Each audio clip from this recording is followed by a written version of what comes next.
সমাধান করা সম্ভব, যে বিতর্ক এখানে নিষ্পত্তি করা সম্ভব, সেটাকে যদি ওনারা রাজপথে ঠেলে দিতে চান তো আমাদের তো উই হ্যাভ নো ওয়ে, আমাদের তো আর কোনো পথ থাকবে না। জনগণ আমাদেরকে রায় দিয়েছে, জুলাই সনদে গণভোটে তারা সম্মতি দিয়েছে, পার্লামেন্টে ভোট দিয়েছে। We are committed to the people, আমরা জনগণের কাছে প্রতিশ্রুতিবদ্ধ। আমরা যদি সরকারি দলের সংখ্যাগরিষ্ঠতার কাছে যদি জনরায় তুচ্ছ হয়, গৌণ হয়, উপেক্ষিত হয়, তাহলে আমাদের আর কোনো পথ নেই। আমাদের যে জনগণ রায় দিয়েছে আমাদের সেই জনগণের কাছেই যেতে হবে। সেই কারণেই আজকে এই কর্মসূচি আমরা 4 তারিখে বিক্ষোভ করেছি কেন্দ্রীয় 11 দলের উদ্যোগে। আর এই কর্মসূচি শুনলেন আমাদের মহানগরীতে, জেলায় আমরা কর্মসূচি ছড়িয়ে দিচ্ছি গ্রাজুয়ালি, একটার পর একটা। আমরা সারা দেশে গণভোটের রায় বাস্তবায়ন না হওয়া পর্যন্ত এই আন্দোলনকে আমরা গ্রামে গঞ্জে শহরে নগরে ইনশাল্লাহ আমরা ছড়িয়ে দেব। উই হ্যাভ নো অল্টারনেটিভ, আমাদের কোনো বিকল্প নেই। এই জন্য সরকারকে ঠান্ডা মাথায় চিন্তা করে, কেবলই সরকারের শুরু, 1 মাস কেবল গেল, এক্ষুনি যদি কর্তৃত্ববাদী শাসনের মতো সেই ফ্যাসিবাদী যুগের দিকে আপনারা আবার ধাবিত হন, সংগঠিতার জোর দেখান, দলীয়করণের মতো সবকিছু প্রধানমন্ত্রী রাষ্ট্রপতির ইচ্ছায় হবে, আমরা বলেছি না। সরকারি দল, অপোজিশন, জুডিশিয়ারি, বিশেষজ্ঞ লোকদেরকে নিয়ে এই সমস্ত কনস্টিটিউশনাল পোস্টে আমরা সেপারেট অ্যাপয়েন্টিং অথরিটি করব। ওনারা সেখানে নোট অফ ডিসেন্ট দিয়েছেন। তার অর্থই তো হলো কর্তৃত্ববাদী শাসনের দিকে যাওয়া, তার অর্থই তো হলো দুর্নীতির দিকে চলে যাওয়া। তো এর জন্যই তো আমরা সহস্রাধিক লোক জীবন দিয়েছে, 30-40 হাজার লোক আহত হয়ে রক্ত দিয়েছে, তারা কান্নাকাটি করছে। তো আমি তো দেখছি তো যে তাহলে 1 মাস 1.5 মাস যে পারলো না, ফ্যাসিবাদের দিকেই কদম কদম তারা এগিয়ে চলেছেন। বিরোধী দলীয় নেতা আমাদের বলেছেন আমরা কদম কদম এগিয়ে চলাকে আমরা কদমে কদমে আমরা এটার প্রতিবাদ করব।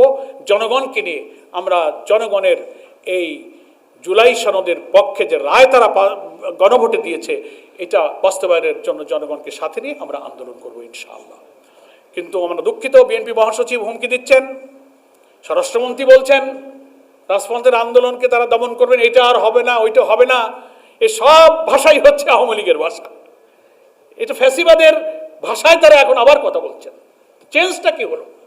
আপনি গণতান্ত্রিক, নিয়মতান্ত্রিক, দায়িত্বশীল বিরোধী দলকে ভূমিকা পালন করতে দিবেন না। পার্লামেন্টে একটা মুলতবি প্রস্তাব আনা হল, আপনি টকড আউট করে দিলেন। মাননীয় সংসদ নেতা এবং স্পিকার মহোদয়কে বলবো, আপনারাই পার্লামেন্টে স্বীকার করেছেন বাংলাদেশের সংসদীয় রাজনীতির ইতিহাসে এটাই প্রথম উদাহরণ তৈরি করেছেন যে কখনো সরকারি দল মুলতবি প্রস্তাব আনে না। আপনারা দিনের কার্যসূচি মুলতবি করে আপনারা আবার বিরোধী দলের আনা এই মুলতবি প্রস্তাবের কাউন্টার করার জন্য আপনারা আরেকটা প্রস্তাব এনে আপনারা সেখানে আলোচনা করেছেন এবং সেটা ব্যালেন্স করার জন্য সেটাকেও আপনারা টকড আউট করেছেন। বাংলাদেশের সংসদীয় রাজনীতি ইতিহাসে এই একটা খারাপ নজির আপনারা তৈরি করেছেন যে মুলতবি প্রস্তাবের অধিকার হচ্ছে বিরোধী দলের, সেটাকে আপনি সরকারি দলে গিয়ে আপনি বিরোধী দলকে মোকাবেলা করার জন্য একটা ভোতা হাতিয়ারকে ব্যবহার করেছেন। এই জন্য আমরা বাধ্য হয়েছি জনগণের কাছে যেতে, জনগণের আশা পূরণ হওয়া পর্যন্ত, গণভোটের রায় পূর্ণ হওয়া পর্যন্ত, সফল হওয়া পর্যন্ত আমাদের এই আন্দোলন ইনশাআল্লাহ চলবে। যদি আমরা দেখি পার্লামেন্টে বিরোধী দলকে অনার করা হচ্ছে, কোনো আলোচনা এবং জনরায় অনুযায়ী এটাকে সমঝোতার দিকে যাচ্ছে, আমরা নিয়মতান্ত্রিকভাবে সরকারকে we are ready to give all kinds of cooperation to the government, আমরা রাজি আছি। কিন্তু ঠেলে দেবেন না। এত রক্তের পরে একটা শান্তিপূর্ণ সহ অবস্থান, সহমর্মিতা, পলিটিক্যাল যে ডেমোক্রেটিক কালচার, সন্ত্রাস মুক্ত, ভায়োলেন্স মুক্ত, বৈষম্যহীন মানবিক বাংলাদেশের জন্য আমাদের তারুণ্যের যে শক্তি রক্ত দিয়েছে, সেই দিকে কিন্তু আবার ঠেলে দিবেন না, এটা আমরা সরকারের কাছে আবেদন জানাচ্ছি। তারপরে আমাদের জনদুর্ভোগ, মামুনুল হক সাহেব বলেছেন জ্বালানি, লজ্জাও করে না। যতবার জ্বালানি নিয়ে কথা বলার চেষ্টা করতে সুযোগ দেয়নি বিরোধী দলের একজন নেতা ব্যারিস্টার নাজিব মোমেন, এই জ্বালানি সংকটের জন্য উনি নোটিশ দিয়েছিলেন, স্পিকার সে নোটিশকে খারিজ করে দিলেন, আলোচনা হতে দেওয়া হলো না। প্রশ্নোত্তরে যখন বলা হচ্ছে তখন বিদ্যুৎ জ্বালানি মন্ত্রী, অন্য মন্ত্রীরা উত্তরে বলছেন দেশে কোনো জ্বালানি সংকট নেই। পররাষ্ট্র প্রতিমন্ত্রীও বললেন, আজব ব্যাপার, মানুষ হাসে। পেট্রোল পাম্পে বিশাল বিশাল শত শত গাড়ির লাইন, মাটির নিচে গ্যালন গ্যালন পেট্রোল লুকানো হচ্ছে, বাঁশবাগানে পেট্রোল পাওয়া যাচ্ছে, কবরস্থানে পেট্রোল পাওয়া যাচ্ছে, পাম্পে লম্বা লাইন, আর মন্ত্রী পার্লামেন্টে হাসেন আর বলেন সংকট নেই। তো হয় কেন এই লম্বা লাইন? ম্যানেজমেন্টের, আমাদের মামুনুল হক সাহেব বলেছেন যে দুর্নীতি, সিন্ডিকেট, অব্যবস্থাপনার চরম সংকটে জাতিকে ঠেলে দিয়ে এই সরকারের পক্ষে যে দেশ চালানো সম্ভব নয়, ওনারা নিজেদের ভাগ্য বদলাবার ধান্দায় আছেন, জাতির ভাগ্য বদলাবার ধান্দায় ওনারা নাই। এই জন্য হাম কিভাবে আমাদের শিশুদের কষ্ট দিচ্ছে, উদ্বেগ বাড়ছে, নিয়ন্ত্রণ করা যাচ্ছে না। জ্বালানি দ্রব্যমূল্য যেমন বাড়ছে, সামনে বড় মৌসুম, কৃষিতে সেচ সংকট তৈরি হচ্ছে। আজকাল আধুনিক কৃষি যন্ত্রপাতি ব্যবহারের কারণে ধান কাটতে, বাড়িতে আনতে, মাড়াই করতে সব জায়গায় যন্ত্রপাতির ব্যবহার হচ্ছে। এর সবটার ক্রাইসিস হচ্ছে জ্বালানির কারণে। তো কৃষিতে সংকট হবে, দ্রব্যমূল্য বাড়বে, রেমিটেন্সের উপরে প্রভাব পড়বে, যানবাহন আস্তে আস্তে স্থবির হয়ে চলে যাবে। তো এই কারণে সরকার সেদিকে নজর নেয়।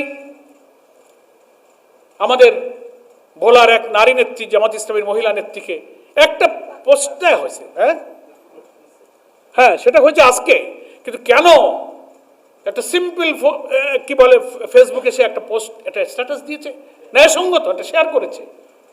আপনি তাকে, একজন নারীকে, তার একটা প্রতিবন্ধী বাচ্চাকে ফেলে রেখে আপনি তাকে গ্রেফতার করে হাত কড়া করায় নিয়ে গেলেন। লজ্জা করা উচিত। যারা আইসিটি অ্যাক্টের কথা বলেন, সংবাদপত্রের স্বাধীনতার কথা বলেন, ফ্রিডম অফ প্রেসের কথা বলেন, পুলিশদের জিজ্ঞেস করলে বলে এটা ঊর্ধ্বতন কি কর্তৃপক্ষের নির্দেশে আমরা এটা করেছি।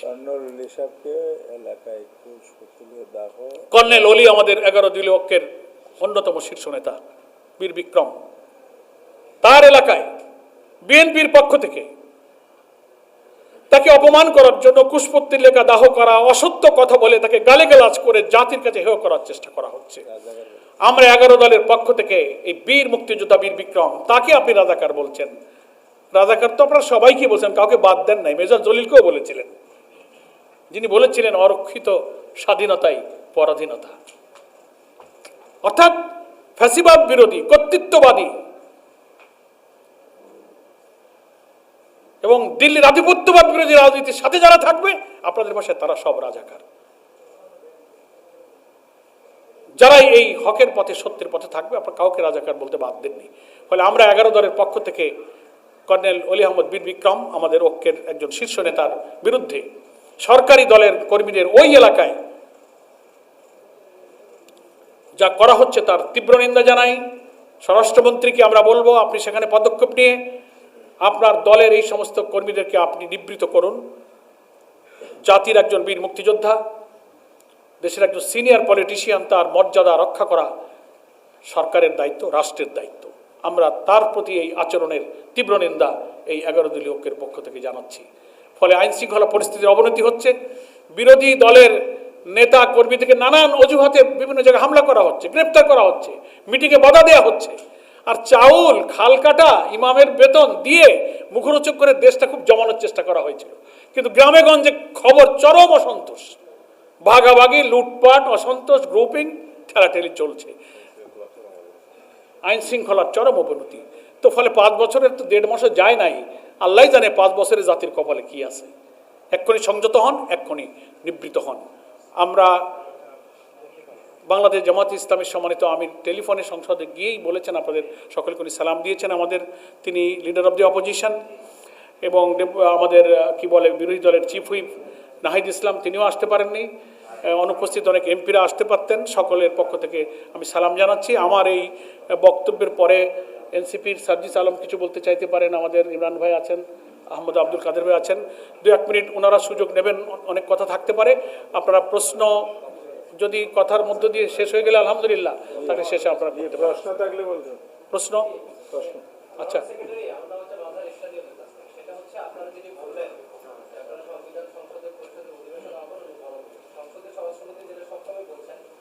সংবিধানের বাইরে গিয়ে কিছু করার নেই, এবং তারা একটা উদাহরণ হিসেবে বলছেন জুলাই সনদ যেটি প্রণীত হয়েছে সেখানে বলা আছে যে সেখানে সংস্কার যা হবে সংবিধানের আলোকেই হবে, এবং যে দল মেজরিটি পাবে তারা তাদের মতো করবে। প্রশ্ন হচ্ছে, আপনারা একদিকে, সরকার একদিকে, তারা জাতির ভাগ্যে কি আছে, এবং শেষ পর্যন্ত যদি তারা না মানার সম্ভাবনা বেশি, কারণ তারা প্রস্তাব দিয়েছে সংবিধান সংশোধন অধিবেশন কমিটি গঠন করার জন্য।